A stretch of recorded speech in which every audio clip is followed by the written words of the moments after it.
Hello guys, magandang umaga sa inyong lahat. Ngayong araw ay February 27, 2016.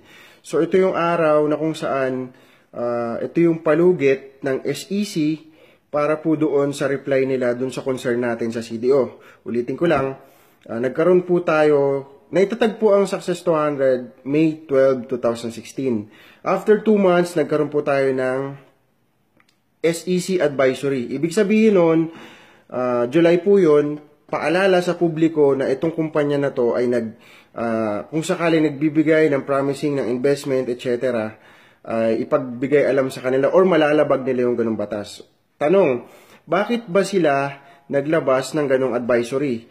Kasi marami pong networking na nagkaroon ng na issue sa TV. So parang kung familiar kayo, kahit search nyo pa, balikan nyo po yung One Dream, sumabay din yung One Lightning, HPI, na kung saan sabay-sabay po kami nabigyan ng SEC advisory.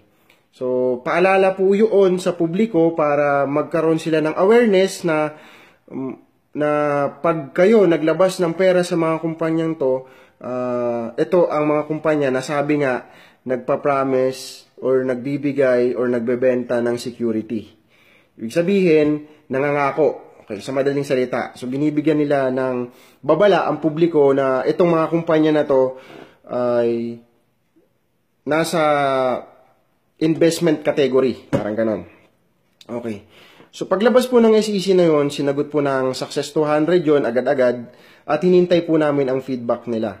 Nagulat kami nitong mga nakaraang buwan na babaan po ang Success 200 ng CDO. Pero yung mga kasabayan po namin, ano ba yung CDO? Cease and Desist Order. So parang katunayan or parang sagot nila dun sa concern na itong kumpanya na to ay posibleng mapasara dahil linalabag nila ang batas ng gobyerno. So yun po ang kanilang reply. Ngayon nag-reply po ang company. February po yun, January nabigay, February kami nag-hearing sa SEC. So, yun po ay February 12, I think. Tapos, nagbigay po sila ng advisory nga sa amin ng CDO. Sinagot po namin yun ng February 12, yun po ang hearing.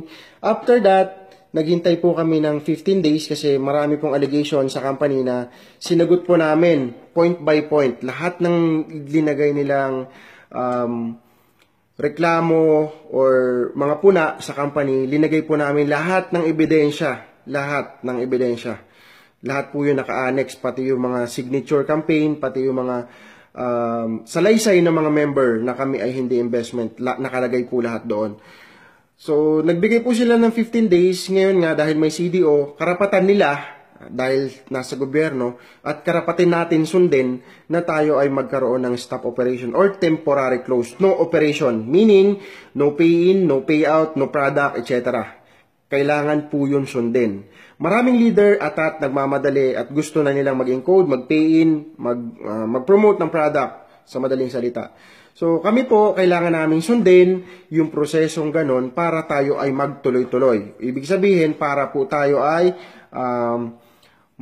absuelto sa binigay nilang Cease and Desist Order or CDO. So, kanina, February 27, na-receive po namin yung sagot nila base doon sa point by point na mga sagot namin sa kanilang aligasyon. Kagaya ng una, kami daw ay nagbebenta ng security. Paano ba yun?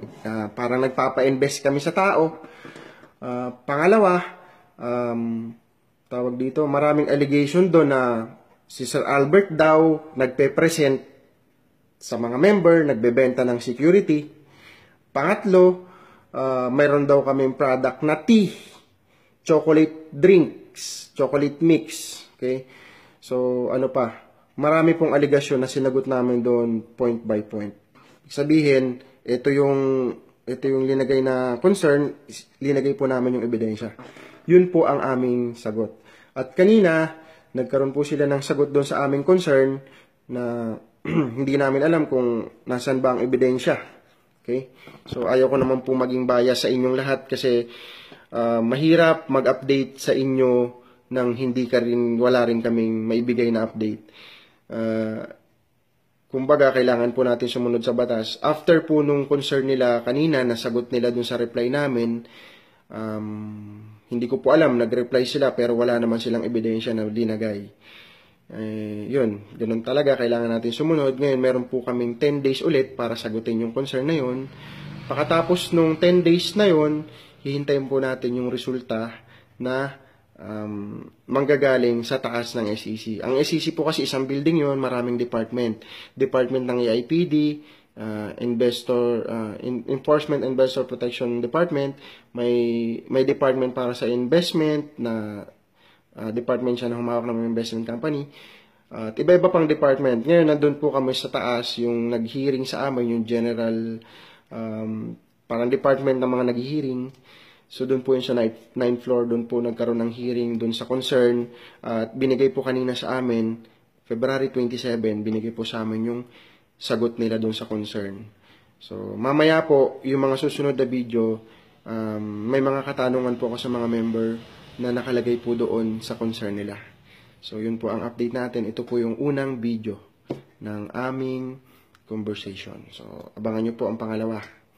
Okay.